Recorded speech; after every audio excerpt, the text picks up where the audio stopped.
არა მარტო პოლიტიკოსად წოდებულმა ვერაგმა პერსონებმა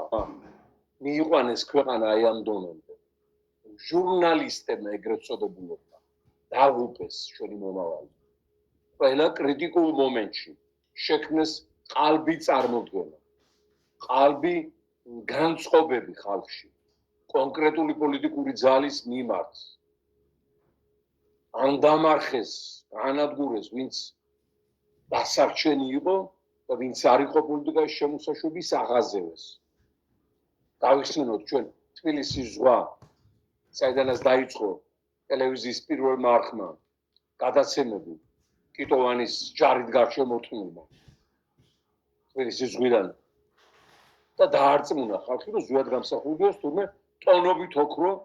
გაუტანია განჯაში და გავძარცვია საქართველოს და ეს მთელი ეს გადამტრიალებელი კრიმინალები იმ ტელევიზიის დამაჯერებლობას ეკუთვნებოდა. და მის გარეშე ასე ტრაგიკულად არ განვითარდებოდა. დავიხსენოთ 2000-იანი წლები რუსთავი 2 მაშინდელი ეხლანდელი ხო არის დარიცხვის პირიდან გადავარდნილი ოლიგარქის და კრემლის მსახური და ჩხარტიშვილის ჩვენგან მოპარული ფინანსებით კუჭა მოვსებული ჩხარტიშვილა ფინანსებს ვანო მაგათ მაშინაც უბედურებას წარმოადგენდა ის რუსთავი 2 სწორედ იგი გახდა ჟვანიას და ჯერშო ვარდნაძის პროპაგანდისტული ცენტრი მერე ჟვანიას სააკაშვილის და ვარდების რევოლუცია წოდებული შიდა სასახლის გადატრიალება დაგეგმილი მოსკოვში მხარდაჭერილი ბუშის მიერ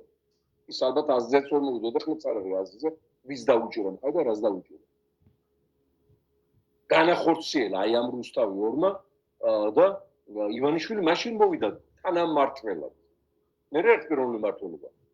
მანამდე თანამმართველად მოვიდა ქვეყნის და დაიწყო სახელმწიფოს ჯიბეში ჩადო ეს გააკეთა ყველაფერი აი ყალბი განწყობის შექმნით კრიმინალურმა ჟურნალისტიკამ და ახლაც 13 წელია იმედი საზოგადოებრივი მაესტრო პოსტივი რუსთავი 2 აკავებული არიან იმით რომ ამ ქვეყანაში აღარ დარჩეს ქართველი და ეს სივრცე გაივსოს აზია აფრიკელებით და ფიქრობენ და დარდობენ იმას რომ არ დაკარგოს ივანიშვილმა მილიარდები და იშოს რაც შეიძლება მეტი ფული ხალხის ხარჯზე და ამ ყველაფერში გაუკეთონ იდეოლოგიური, ფსიქოლოგიური მხარდაჭერა მასებში.